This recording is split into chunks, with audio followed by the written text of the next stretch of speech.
ये क्या हो रहा है? होली पर जगन्नाथ जी अपना रथ किसी को क्यों नहीं खींचने दे रहे हैं? पूरी नगरी होली के रंग में डूबी हुई थी। गलियों में गुलाल उड़ रहा था। बच्चे पिचकारी लेकर दौड़ रहे थे। हर घर से हंसी की आवाजें आ रही थी। लेकिन मंदिर के सिंहद्वार के पास एक कोने में एक बूढ़ा भक्त चुपचाप बैठा था। उसका नाम था भोला राम। चेहरे पर झुर्रियां, कपड़े साधारण और हाथ में एक छोटी सी पोटली। लोग आते, उसे रंग लगा जाते, हंसते हुए कहते, अरे बाबा होली है, थोड़ा मुस्कुरा भी लो। लेकिन भोला राम की आंखें सिर्फ मंदिर के दरवाजे पर टिकी थी। वो धीरे से बुदबुदाया, ये सब रंग 2 दिन में उतर जाएंगे। मुझे तो वो रंग चाहिए जो जन्म जन्मांतर तक ना छूटे। उसने अपनी पोटली खोली। उसमें ना महंगा गुलाल था, न मिठाई, न पिचकारी, बस एक छोटी सी तुलसी माला और चुटकी भर गुलाल। उसने मंदिर की ओर देखते हुए कहा, प्रभु, इस बार अगर होली खेलनी है तो आप मेरे साथ खेलना। मुझे दुनिया का रंग नहीं चाहिए, मुझे आपका रंग चाहिए। उसी क्षण मंदिर के भीतर विराजमान प्रभु के अधरों पर हल्की सी मुस्कान तैर गई, जैसे किसी ने दिल से पुकारा हो और पुकार सुनी भी गई हो। किसी को पता नहीं था कि इस होली पर रंग तो उड़ेंगे, लेकिन सबसे पहले रंगेगा एक भक्त का भाग्य। भोला राम उसी तरह मंदिर के बाहर बैठा रहा। दोपहर चढ़ आई, सूरज सिर पर था और रंग खेलते खेलते लोग थक कर घर लौटने लगे। तभी वहां से गांव के कुछ शरारती युवक गुजरे। उनमें से एक ने भोला राम की पोटली देख ली। हंसते हुए बोला, अरे बाबा, क्या छुपा रखा है?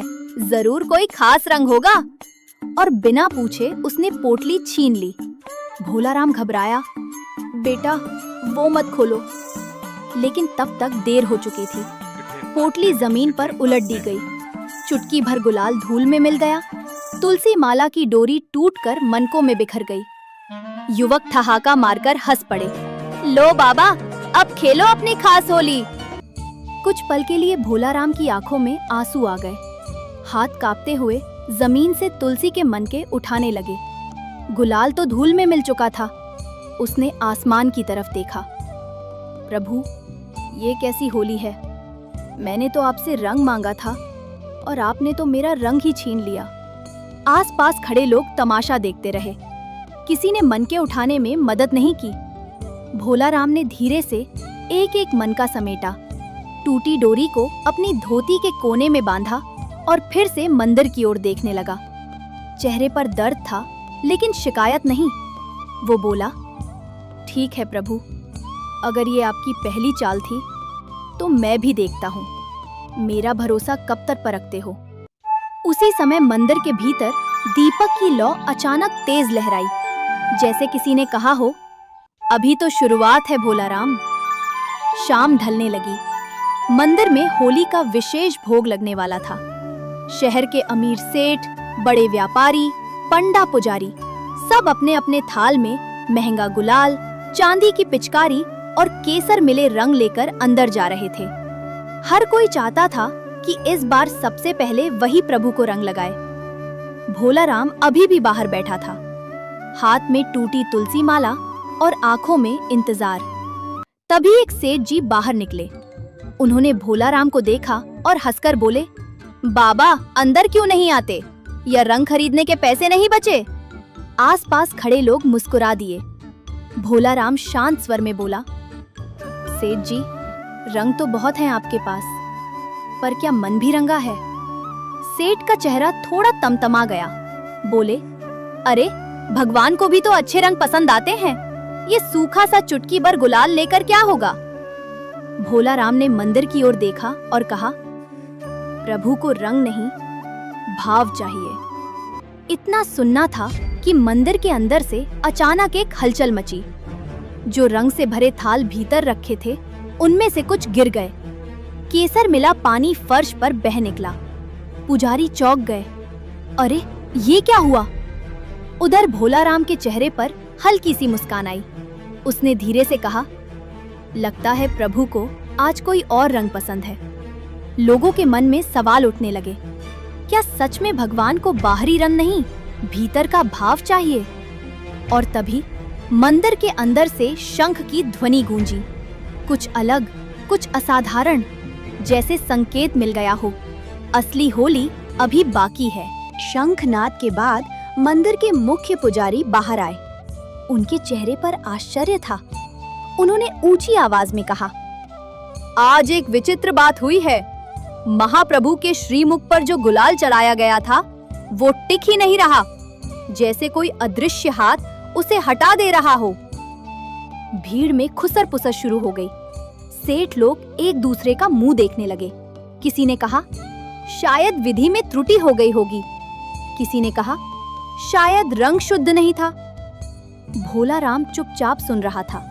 तभी एक छोटा सा बालक फटे कपड़ों में भीड़ को चीरता हुआ आया। उसके हाथ में मिट्टी से सना हुआ थोड़ा सा गुलाल था। वो सीधे भोला राम के पास आकर बोला, बाबा, आप रो रहे थे ना? ये लो, मेरे पास बस इतना ही है। भोला राम ने उसे देखा। बालक की आंखों में अजीब सी चमक थी, जैसे गहराई में कोई अनंत आकाश छुपा हो। उसने मुस्कुराकर पूछा, बेटा, ये रंग कहाँ से लाए? बालक बोला, जहाँ सच्चा भाव होता है वहाँ रंग खुद बन जाता है। ये कहकर उसने वो थोड़ा सा गुलाल भोला राम की हथेली पर रख दिया और बिना कुछ बोले मंदिर की सीढ़ियों की ओर बढ़ गया। भीड़ हंस पड़ी। अरे, ये बच्चा भी अंदर जाएगा क्या? लेकिन जैसे ही वो बालक मंदिर के द्वार तक पहुंचा, अचानक हवा का तेज झोंका आया। मंदिर की घंटियां अपने आप बज उठीं। दीपक की लौ सीधी ऊपर उठ गई और सबकी आंखों के सामने वो बालक जैसे प्रकाश में विलीन हो गया। भीड़ सन्न रह गई। भोला राम के हाथ में रखा गुलाल अब साधारण नहीं था। उससे हल्की हल्की चंदन और तुलसी की सुगंध आ रही थी। भोला राम की आंखों से आंसू बह निकले। वो कांपती आवाज में बोला, प्रभु, आप खुद रंग लेकर आए थे। मंदिर के भीतर से फिर शंख बजा। इस बार ध्वनि में करुणा थी और अपनापन। आज होली की दिशा बदल चुकी थी। भोला राम कांपते हाथों से वो चुटकी भर गुलाल लेकर मंदिर की सीढ़ियां चढ़ा। भीड़ अब मजाक नहीं उड़ा रही थी।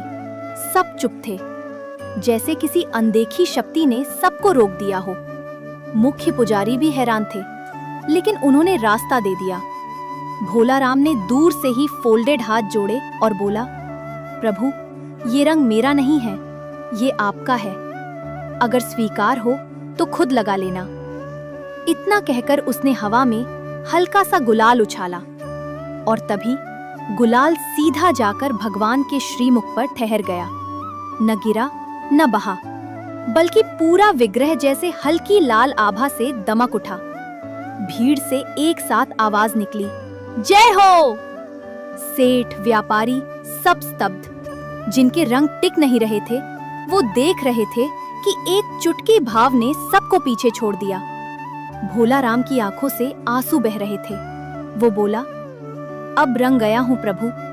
अब चाहे जीवन फीका हो जाए, मन नहीं फीका पड़ेगा। उसी क्षण मंदिर में ढोल नगाड़े गूंज उठे। होली अब शुरू हुई थी, लेकिन इस बार रंग बाहर नहीं, भीतर चढ़ रहा था। भीड़ जयकारे लगा ही रही थी कि अचानक आसमान पर बादल छा गए। तेज हवा चली, रंग उड़कर बिखरने लगे। कुछ ही पलों में बारिश शुरू हो गई। लोग भागने लगे। अरे, रंग खराब हो जाएगा। सेठ लोग अपने महंगे वस्त्र बचाने लगे, लेकिन भोला राम वहीं खड़ा रहा। बारिश तेज हुई। भगवान के श्रीमुख पर लगा गुलाल भीगने लगा। सब सोच रहे थे, अब उतर जाएगा। भोला राम ने आंखें बंद कर ली। बोला, प्रभु, अगर ये रंग सच में आपका है तो पानी क्या बिगाड़ेगा। कुछ क्षण बाद बारिश थम गई। लोगों ने देखा, मूर्ति पूरी भीग चुकी थी, लेकिन लाल आभा वैसी ही चमक रही थी। भीड़ में सन्नाटा छा गया। तभी भीतर से पुजारी की आवाज आई, आज महाप्रभु ने स्वयं होली खेली है। भोला राम समझ गया, परीक्षा अभी खत्म नहीं हुई, ये तो बस भरोसे की मुहर थी। बारिश थम चुकी थी, लेकिन भीड़ अब भी स्तब्ध खड़ी थी। सबकी नजर भोला राम पर थी। सेठ धीरे से उसके पास आया और बोला, बाबा, ये कैसे हुआ? भोला राम हल्का मुस्कुराया, जब मन भीग जाता है ना, तब रंग नहीं उतरता। उसकी आवाज में घमंड नहीं, बस सच्चाई थी। उसी समय मंदिर के अंदर से पुजारी ने घोषणा की कि आज विशेष प्रसाद पहले भोला राम को दिया जाएगा। भीड़ में हलचल हुई। जो लोग सुबह उसका मजाक उड़ा रहे थे, वही अब उसके चरण छूने को आगे बढ़ने लगे। भोला राम एक कदम पीछे हट गया, बोला, मुझे मत छुओ। अगर सच में कुछ पाना है तो अपने मन को रंगो। उसकी आंखें फिर मंदिर की ओर उठी। अब वो रंग मांग नहीं रहा था, वो रंग चुका था। और शायद आज पूरी नगरी को समझ आ गया था, होली बाहर नहीं, भीतर खेली जाती है। शाम ढलने लगी। मंदिर में आरती की तैयारी हो रही थी। तभी मुख्य पुजारी ने सबको चौंकाते हुए कहा, आज महाप्रभु का आदेश है, जो भी सच्चे मन से रंगा है वही रथ की पहली रस्सी छुएगा। भीड़ में हलचल मच गई। हर कोई आगे बढ़ना चाहता था। सेठ, व्यापारी, युवक सब एक दूसरे को धकेलने लगे। लेकिन तभी रस्सी अचानक हाथ से छूटकर जमीन पर गिर गई, जैसे किसी ने स्वीकार न किया हो। सबकी नजर भोला राम पर गई। वो पीछे खड़ा था, बोला, मैं योग्य नहीं हूँ प्रभु, मैंने तो बस आपको पुकारा था। पुजारी ने इशारा किया। भोला राम धीरे धीरे आगे बढ़ा, कांपते हाथों से रस्सी को छुआ और उसी क्षण घंटियां अपने आप बज उठीं। रथ हल्का सा आगे सरक गया। भीड़ से गूंज उठा, जय जगन्नाथ। आज किसी ने रथ नहीं खींचा था, रथ खुद चल पड़ा था। रथ के हल्के से आगे बढ़ते ही पूरी नगरी जय जगन्नाथ के जयकारों से गूंज उठी। लोगों की आंखों में आंसू थे। सेठ, पुजारी, युवक सबके चेहरे बदल चुके थे। अब वह प्रतिस्पर्धा नहीं थी, केवल भक्ति थी। भोला राम रस्सी पकड़े खड़ा था, लेकिन उसका ध्यान रथ पर नहीं, भगवान के श्रीमुख पर था। उसे लगा जैसे प्रभु मुस्कुराकर कह रहे हों, देखा, मैंने कहा था ना, मैं खुद रंग दूंगा। धीरे धीरे रथ आगे बढ़ने लगा और लोग उसके पीछे पीछे चल पड़े। रास्ते में उड़ता हुआ गुलाल अब पहले जैसा नहीं था। हर कोई रंग लगा रहा था, लेकिन इस बार मजाक में नहीं, प्रेम से। भोला राम की आंखें बंद थीं। उसके चेहरे पर ऐसी शांति थी जैसे उसे वो मिल गया हो जिसकी उसे तलाश थी। आज उसे समझ आ गया था कि सच्ची होली तब होती है जब भगवान खुद भक्त के जीवन को अपने रंग में रंग दे, और वो रंग कभी फीका नहीं पड़ता। अगर आपको यह कथा अच्छी लगी हो तो इसे अपने परिवार और दोस्तों के साथ जरूर साझा करें। और याद रखिए, इस होली बाहर नहीं, अपने मन को रंगिए। जय जगन्नाथ। जगन्नाथ। अगर आपको अच्छा लगा हो तो सब्सक्राइब जरूर करके जाना और जय जगन्नाथ कमेंट में लिख कर जाना।